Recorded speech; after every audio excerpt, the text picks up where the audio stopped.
this all so we worked together on a publication, most of us, except Janine, I think. We worked together on a publication last year for one of our classes, and it came out really great. And you know, we realized that we actually work well together, even though we argue when we get mad at each other. At the end of the day, the end product was great. So we thought about doing a show at DJI Studio, because DJI Studio is a very masculine, male-dominated space, and we wanted to sort of infiltrate that space by having a show. All Plinth studios, mostly. Yeah, most Plinth studios. So we wanted to infiltrate that space by having a show that's all women, like an all-woman print show. And after sort of planning that, which hasn't happened yet, but we just realized that, okay, this collective is forming naturally. And then we gave it a name. Yeah. And a brand. Yeah. So the name came very weirdly because two of our members who are not here now were doing a nude shoot, right? And then so we're looking at the pictures, we're like, oh, that's so nice, and all of that. And then one of the pictures, one of the members, she was naked and she was sitting on a plinth. So then I was like, I hope, what should I say? That pussy on a plinth. Yeah, like, why are you putting that pussy on a plinth? Yeah, or something say, I hope that plinth is clean, or putting pussies on it. Yeah, something along those lines. And then we were meeting at DGI later to discuss like progression of the collective, and we were then asked, okay, what are you guys gonna call yourselves? And we were just like, what are we gonna call ourselves? Oh, pussy on a plinth. And then I don't know who remembered the pussy on a plinth part, so we were like, oh, we're gonna do pussy on a plinth.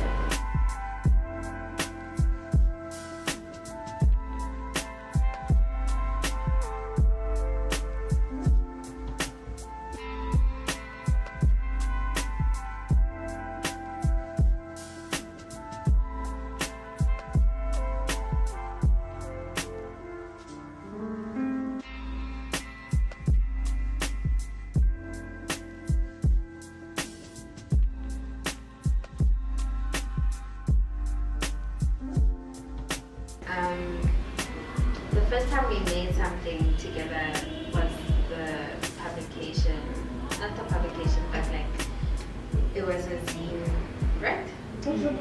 It was a publication. No, but the one for Lepepe. Yeah. So that was like showing our individual kind of like, it was image based, and it was showing our individual, works, and just like almost an introduction to what each of us were thinking. And then the one that we created recently for the past Pepper 2 gatherings was more like collective, and we focused on like issues around marginalization and like just unpacking those things. So I think it depends what we're doing, and what if we want to express certain things individually. Because at the back of our publications, there's like a write-up of the things that we think about, and it's from our collective like ideas and what we work with within our individual works. But yeah, it depends what we're working on. Yeah. Well, I think the idea of like just being in the space and occupying it is the first step. We haven't done it yet in the way that we have imagined, right? But then I think that just getting into the space as a woman collective, 10 of us, changes a lot, because maybe our energy, our conversations, like from the last time we went to DGI, I remember we went everywhere, but we were like singing and we were dancing and we were comfortable and we were talking and we were, we were chilled and we were together. And I don't know if that would like change the space or whatever, but then it does bring a different energy and a different environment. And also because when we're coming there to talk about what we're creating in this print show, it's ideas that are related to, can I say like the theme? Okay. Ideas that are related to relief, ideas that are related to like how women gather, come into a space, create together in order to, you know, bring some kind of like,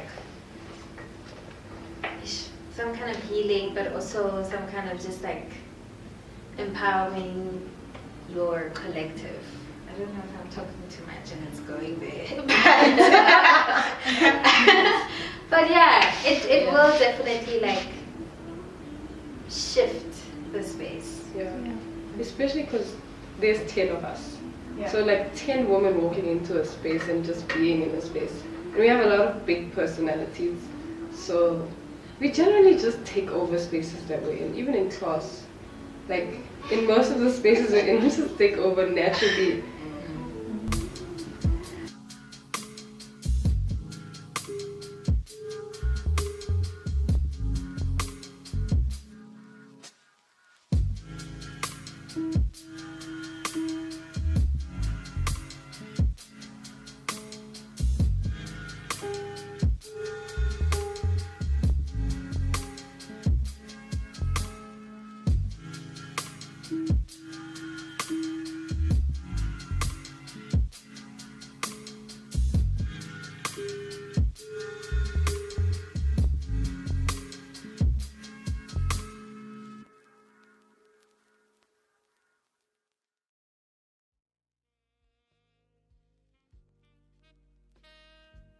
I think healing is also healing is like reinventing yourself. Yeah. And like whatever you're trying to grieve sort of helps you grow, and then you become another person. Like I like playing with identity, so yeah. Yeah. But alcohol does help. Especially if you drink, right? I find it really hard to go on my emotions, but as soon as alcohol goes down, Yes. like I can do that easily and then cry, and then the next day I have a hangover, but I feel great. You know? Yeah. Do you guys ever talk to yourself at night? Yeah. In the bottom. That's actually there in the A healing thing. Yeah. I have a conversation walking in the street. Yeah, it helps. Yes. Even being naked sometimes, just Yes. like being naked for a lot. Like after you shower, just walk around naked. It's also like some sort of like, oh, let me look at, and then okay, then body dysmorphia things happen. I think- But there's also sexual things that help you. It's fine. I think it's Those just things. the process of getting comfortable with your body is part of the healing process. Because I feel like when I start accepting myself and just moving around in my space naked, for instance, or getting comfortable with the idea that I actually like alcohol, for instance, or smoking or whatever. Or sex, but Or sex, thank you, but anyway, Sorry. yeah. Just getting used to my body and accepting it as it is without external pressures, for instance, that's part of the healing process. Talking to yourself in the mirror, you know, just Dancing to conversing. Beyonce in the mirror. Understanding, Yes. dancing to Beyonce, Nicki Minaj, Cardi, just like or listening to dancing at music and kitcheners with your experiencing. favorite. Yeah. It's That's so guys. amazing. That is amazing. Kitchen is Like- like the week. What a time. Yeah. What a time. And Yeah. everyone's dancing and we can't leave. Yeah. It was so Yeah. great. I haven't had a Precious good like cry that. since last year when I broke down. I think like just like for me, being more alone has allowed me to worry less about what people think, right? And also like, how else? Growing up also helped you Yeah. worry less about what people think. Yes, but like I'm speaking in terms of like being single. Now we're not all single here, and some of us have brilliant partners, and it's great. But then, for me, I feel like that's been the most interesting thing, is not having to depend on like someone to like really show you love, but like think about how you can actually get love from other people in different ways, in your friendships, in your family, you know, in what you do, I feel like that's been the most fulfilling and most healing thing.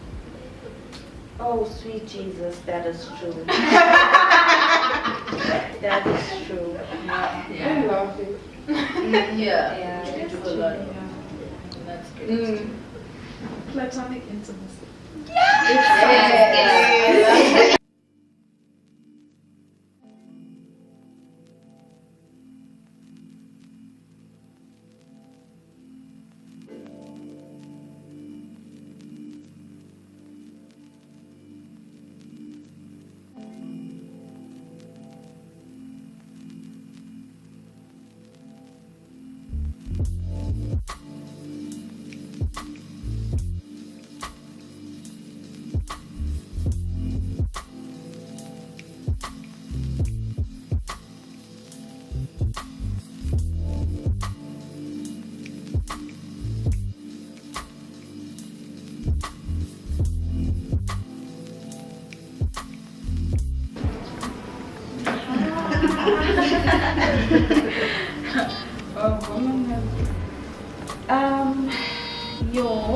I guess for me, it's self-discovery in order to invest the masculine spaces.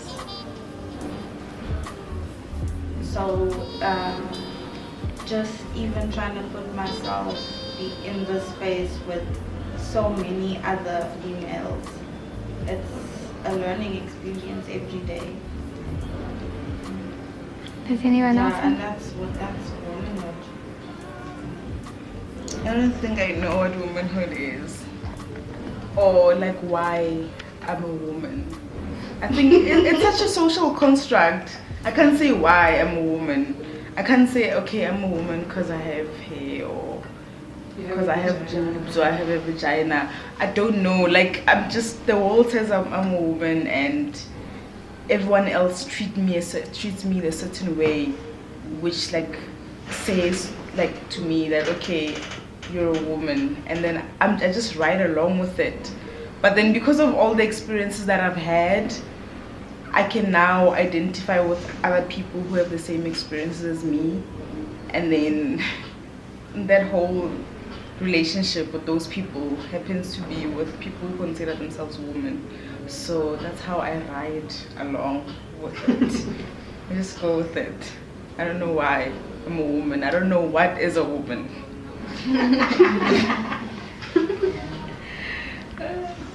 Anyone else?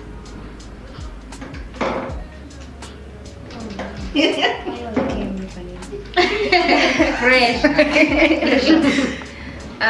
I think for me, womanhood is just the experience of navigating different spaces in this body. I don't know. I think it's very malleable. You know, it's very flexible, and it's different for everyone.